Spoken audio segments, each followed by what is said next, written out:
Hello everyone, welcome to Pep coding. आज की video में हम जो सवाल करने जा रहे हैं उसका नाम है वैलिड पैलिंड्रोम ट्रू। ओके, तो इस सवाल को देखने से पहले ये समझते हैं कि पैलिंड्रोम होता क्या है। ठीक है, पैलिंड्रोम क्या होता है हमने काफ़ी बार देख लिया अब तक। वैसे पैलिंड्रोम होता क्या है? पैलिंड्रोम ना एक ऐसा वर्ड होता है कि अगर आप उसको फ्रंट से रीड करो चाहे बैक से रीड करो वो सेम होगा। जैसे जैसे एक वर्ड ले लो, मैडम। ठीक है, अगर आप मैडम को यहाँ से पढ़ना शुरू करते हो या यहाँ से पढ़ना शुरू करते हो, आपको MADAM या फिर MADAM ही मिलेगा। ठीक है, तो ये एक वैलिड पैलिंड्रोम है। अगर मान लो मेरा वर्ड है रेस कार। ठीक है, तो ये भी एक वैलिड पैलिंड्रोम है क्योंकि अगर मैं यहाँ से पढ़ूँ तो मेरे को मिलेगा RACECAR। अगर यहाँ से पढ़ूँ तो भी RACECAR। ये भी एक वैलिड पैलिंड्रोम है।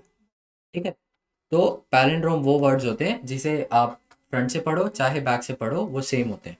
ठीक है, तो हमें क्या करना है, इस क्वेश्चन में ना थोड़ा डिफरेंट है। इस क्वेश्चन में बोला है कि return true if the S can be palindrome after deleting at most one character from it. तो इसका क्या मतलब है, ये वाली स्ट्रिंग देखते हैं, ABCA। ठीक है, ये वाली स्ट्रिंग पैलिंड्रोम नहीं है क्योंकि अगर आप इसको ऐसे पढ़ोगे, अगर फ्रंट से पढ़ोगे तो आपको मिलेगा ABCA, अगर आप बैक से पढ़ोगे तो आपको मिलेगा ACBA। है ना, अगर यहाँ से पढ़ोगे तो आपको ACBA मिलेगा, और ये दोनों तो इक्वल नहीं है, तो ये पैलिंड्रोम नहीं है। पर अगर अगर मैं इसमें से एक वर्ड हटा दूँ, मतलब एक लेटर हटा दूँ, अगर मैं ये C हटा दूँ तो मुझे क्या मिलेगा? मुझे मिलेगा ABA, और ABA एक वैलिड पैलिंड्रोम है। ठीक है, ABA एक वैलिड पैलिंड्रोम है। तो मुझे क्या पता चल रहा है कि अगर मैं इस स्ट्रिंग में से एक कैरेक्टर हटा दूं, एट मोस्ट वन कैरेक्टर। ठीक है, मैं सबसे ज़्यादा एक ही कैरेक्टर हटा सकते हैं। तो अगर हम एक कैरेक्टर हटा दें तो क्या वो एक कैरेक्टर हटाने के बाद मुझे एक वैलिड पैलिंड्रोम मिल रहा है? अगर उस एक कैरेक्टर को हटाने के बाद मुझे एक पैलिंड्रोम मिल रहा है तो ये एक वैलिड पैलिंड्रोम टू है। ठीक है, तो इसके लिए हम ट्रू रिटर्न करेंगे। इसके लिए हम ट्रू रिटर्न करेंगे। मान लो मेरे पास एक है, ऐसा टेस्ट केस मान लेते हैं, ABCDECBA। ठीक है, ये एक वर्ड है। अब अगर इस वर्ड को अगर आप देखो तो ये भी पैलिंड्रोम नहीं है क्योंकि ABCDECBA अगर मैं फ्रंट से पढ़ूँ और अगर बैक से पढ़ूँ तो मेरे को मिलेगा ABCEDBDCBA। ठीक है, ये मिलेगा। तो ये दोनों अलग हो गए, है ना। तो इसको पैलिंड्रोम बनाने के लिए अगर मैं यहाँ से इस डी को हटा दूँ तो मेरे को क्या मिलेगा? ABCECBA। ठीक है, ये पैलिंड्रोम है। ठीक है, ये एक पैलिंड्रोम है। अगर मैं इस ई को हटा दूँ तो मुझे क्या मिलेगा? ABCDCBA। है ना, ये भी एक वैलिड पैलिंड्रोम है। तो मुझे क्या पता चल रहा है कि अगर इसमें से मैं चाहे डी को हटाऊं या चाहे ई को हटाऊं, दोनों में से किसी को भी हटाऊं, मुझे वैलिड पैलिंड्रोम मिलेगा। तो इसके लिए भी मैं ट्रू रिटर्न कर सकता हूँ। ठीक है, इसमें ये नहीं है कि हम दोनों को हटा रहे हैं, इसमें ये है कि अगर मैं डी को भी हटा सकता हूँ, मैं ई को भी हटा सकता हूँ, तो उसके लिए मुझे ट्रू रिटर्न करना है। ठीक है, एक और टेस्ट केस ले लेते हैं। मान लेते हैं हमारे पास है ABCDEFEHCBA। ठीक है, ये मेरा टेस्ट केस है। अब इसमें क्या करना है, इसमें मान लो मैं डी हटाता हूँ। ठीक है, इसमें अगर मैं डी हटाता हूँ तो मुझे मिलेगा ABCEFEHCBA। ठीक है, ये मिलेगा मुझे। अब ये एक पैलिंड्रोम नहीं है क्योंकि अगर मैं यहाँ से पढ़ूँ तो मुझे ABCEFEHCBA मिलेगा, और अगर मैं यहाँ से पढ़ूँ तो मुझे मिलेगा ABCHEFECBA, जो इक्वल नहीं है। ठीक है, तो डी को हटाने से तो पैलिंड्रोम नहीं मिल रहा। ठीक है, इसको हटाने से पैलिंड्रोम नहीं मिल रहा। अगर एच को हटाऊं तो मुझे मिलेगा ABCDEFECBA। ये भी एक वैलिड पैलिंड्रोम नहीं है ना, ये भी एक वैलिड पैलिंड्रोम नहीं है। तो इसमें क्या हो रहा है कि अगर मैं दो कैरेक्टर्स को हटाने की कोशिश कर रहा हूँ तो उससे मुझे पैलिंड्रोम नहीं मिल रहा। ठीक है, तो इसके लिए मैं फॉल्स कैरेक्टर और फॉल्स रिटर्न कर दूंगा, प्रिंट कर दूंगा। ठीक है, तो इसकी अप्रोच हल्की हल्की क्लियर हो रही होगी हम कर क्या रहे हैं। चलो देखते हैं। एक स्ट्रिंग ले लेते हैं बड़ी सी, ABCD EFEDHCBA। ठीक है, ये हमारी स्ट्रिंग है। इसके इंडेक्स पे लिख देते हैं 0 1 2 3 4 5 6 7 8 9 10 एंड 11। ठीक है, अब हम क्या करेंगे, दो पॉइंटर्स लेते हैं, I एंड J। ठीक है, और ये दोनों पॉइंटर्स क्या करेंगे, ट्रैवर्स करेंगे स्ट्रिंग पे। तो अब देखते हैं क्या करेंगे। इस आई को ना, अगर वैल्यू एट आई, अगर जो आई पे जो वैल्यू है वो जे के वैल्यू के बराबर है, जो जे पे वैल्यू और जो आई पे वैल्यू अगर वो दोनों बराबर हैं, तो मैं आई को बढ़ा दूंगा और जे को घटा दूंगा। ठीक है, अब मेरा आई आ गया बी पे, जे आ गया बी पे, दोनों सेम है। फिर से आई को बढ़ा दिया, जे को घटा दिया। ठीक है, अब फिर से सेम है, दोनों पे सी है, तो आई को बढ़ा दिया, जे को घटा दिया। अब देखो, अब क्या मिल रहा है मुझे, अब मुझे ना एक ये वाली सबस्ट्रिंग मिल रही है।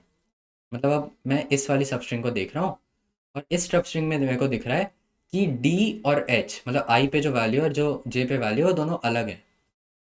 ठीक है, तो इसमें से मैं कौन सी वैल्यू को हटाऊं कि मेरे को एक वैलिड सबस्ट्रिंग मिल जाए। ठीक है, अब मैं बीच में से कोई वैल्यू नहीं हटा सकता। ठीक है, मैं हटाऊंगा या तो डी हटाऊंगा या तो एच हटाऊंगा, या तो डी को स्किप करूंगा या तो एच को। पर बीच में से क्यों नहीं, है ना, बीच में से इसलिए नहीं क्योंकि ये ही पहली फैलेसी है। ठीक है, ये पहले ऐसे वर्ड्स हैं, ये पहले ही ऐसे लेटर्स हैं जो अनइक्वल हो गए। ठीक है, अगर मैं अंदर के वर्ड्स हटाने लग जाता ना, अगर मैं अंदर के वर्ड्स को हटाने लग जाता, मान लो मैंने इस ई को हटा दिया, तो पहले ये दो तो इक्वल है ही नहीं, है ना, तो उसके लिए तो पैलिंड्रोम होगा ही नहीं।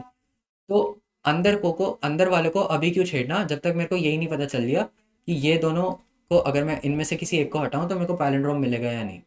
ठीक है, क्योंकि ये दोनों तो अनइक्वल रहेंगे ही, है ना, अगर मैं अंदर वाला हटाता हूँ तो ये दोनों तो अनइक्वल रहेंगे ही, तो मेरी स्ट्रिंग तो फिर भी पैलिंड्रोम नहीं रहेगी।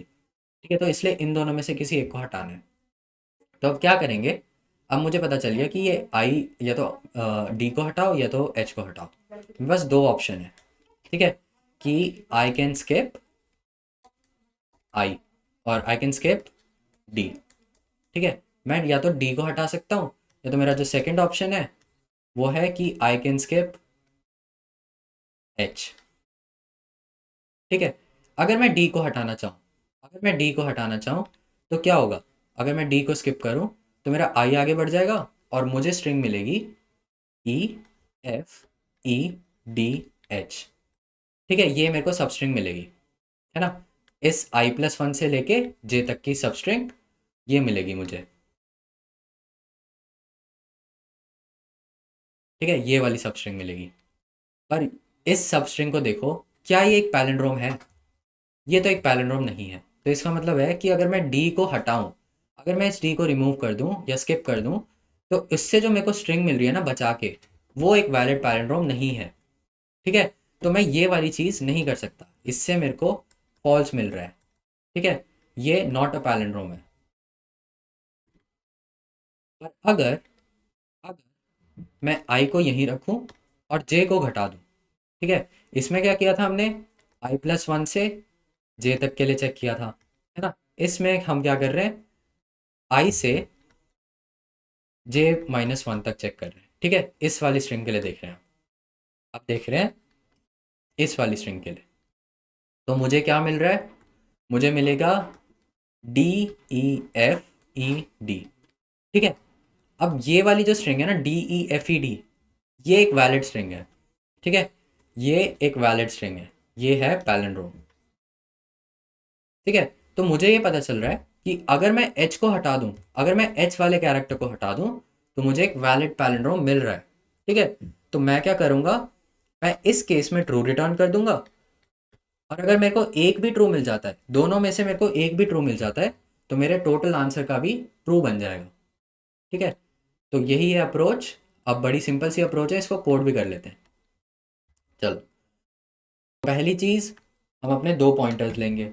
ठीक है, एंड आई जो जीरो पे बैठा है और एंड जे जो बैठा है एंड पे, तो स्ट्रिंग डॉट लेंथ -1। ठीक है, अब मैं अपना वाइल लूप चलाऊंगा जब तक आई जे से छोटा है। ठीक है, अब दो चीज़ें हो सकती हैं यहाँ पे कि या तो मेरे कैरेक्टर्स इक्वल होंगे या तो अनइक्वल होंगे। तो या तो आई पे जो वैल्यू है वो जे के बराबर होगी, जो जे पे वैल्यू है उसके बराबर होगी, या तो उसके बराबर नहीं होगी। अगर उसके बराबर है तो आई प्लस होगा, जे माइनस होगा। अगर उसके बराबर नहीं है तो हम क्या करेंगे? अच्छा ठीक है, अगर उसके बराबर नहीं है तो हम उसको दो चांस दे रहे हैं ना, कि आप क्या करो, एक कैरेक्टर को स्किप कर लो, कि या तो आप कैरेक्टर एट आई को स्किप कर लो या तो कैरेक्टर एट जे को स्किप कर लो। ठीक है, अगर मेरे को आई को स्किप करना है, अगर मेरे को कैरेक्टर एट आई को स्किप करना है तो मैं क्या करूँगा, मैं यहाँ पे एक और फंक्शन बना देता हूँ। ठीक है, और एक इस पैलिंड्रोम नाम का फंक्शन भी है, ये मतलब एक और रिटर्न में और डाल दिया, और एक इस पैलिंड्रोम है। ये इस पैलिंड्रोम मेरे दो सब स्ट्रिंग्स के लिए चेक करेगा, या तो वो इस वाली सब स्ट्रिंग के लिए चेक करेगा या तो वो इस वाली सब स्ट्रिंग के लिए चेक करेगा। ठीक है, तो मैंने क्या बोला कि इस पैलिंड्रोम में लगा रहा हूँ जब ith कैरेक्टर है। ठीक है, मेरे को ith कैरेक्टर को स्किप करना है तो इसमें मैं अपनी स्ट्रिंग पास कर रहा हूँ। अब अगर मेरे को ith कैरेक्टर को स्किप करना है तो क्या होगा? ठीक है, ये आई और जे ऐसे हैं, है ना, और अभी आई डी को पॉइंट कर रहा है, जे भी डी को पॉइंट कर रहा है। तो इस केस में मैंने एच को स्किप किया है ना, और मुझे अभी आई को स्किप करना है, तो मैंने आई प्लस वन से जे तक चलाना है। ठीक है, तो यहाँ पे आई प्लस वन और जे पास कर दूंगा। पर इस केस में क्या है, जो मैं सबस्ट्रिंग ले रहा हूँ वो है आई, तो आई पे बैठा है पर जे एक कम हो गया क्योंकि मेरे को जे कैरेक्टर स्किप कर दिया मैंने। ठीक है, तो आई और जे माइनस वन क्योंकि मैंने जे कैरेक्टर स्किप कर दिया। अब ये वाले लूप में अगर मेरे को यहाँ से फॉल्स मिल जाता है और यहाँ से भी फॉल्स मिल जाता है तो ये फॉल्स रिटर्न कर देगा। ठीक है, पर अगर इनमें से एक भी ट्रू आ गया तो मेरे को ट्रू मिल जाएगा। अब अगर ये वाइल लूप पूरा चल गया तो इसका मतलब क्या हुआ? इसका मतलब हुआ कि मेरे को कोई अनइक्वल वैल्यू मिली ही नहीं, वो कभी एल्स एल्स में गया ही नहीं, है ना। और एल्स में नहीं गया तो इसका मतलब वो ऑलरेडी पैलिंड्रोम है, ट्रू रिटर्न कर दो। ठीक है, अब दूसरी चीज़, इस पैलिंड्रोम फंक्शन लिख लेते हैं बस छोटा सा, स्ट्रिंग एस इंट आई इंट जे।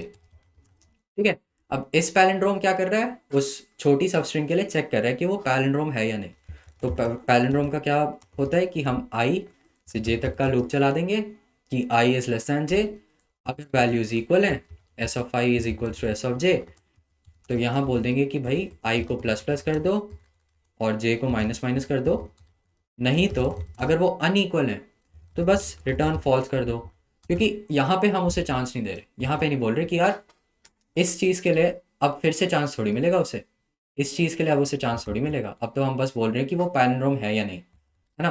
तो अगर पैलिंड्रोम है तो ठीक है, आई को बढ़ा दो जे को घटा दो, अगर नहीं है तो फॉल्स रिटर्न कर दो। और अगर ये वाइल लूप पूरा चल गया तो इसका मतलब वो था एक पैलिंड्रोम, तो यहाँ से ट्रू रिटर्न कर दो। ठीक है, तो ये कोड सही लग रहा है, इसको रन करके देखते हैं। एक्सेप्ट हो रहा है, इसे सबमिट कर लेते हैं।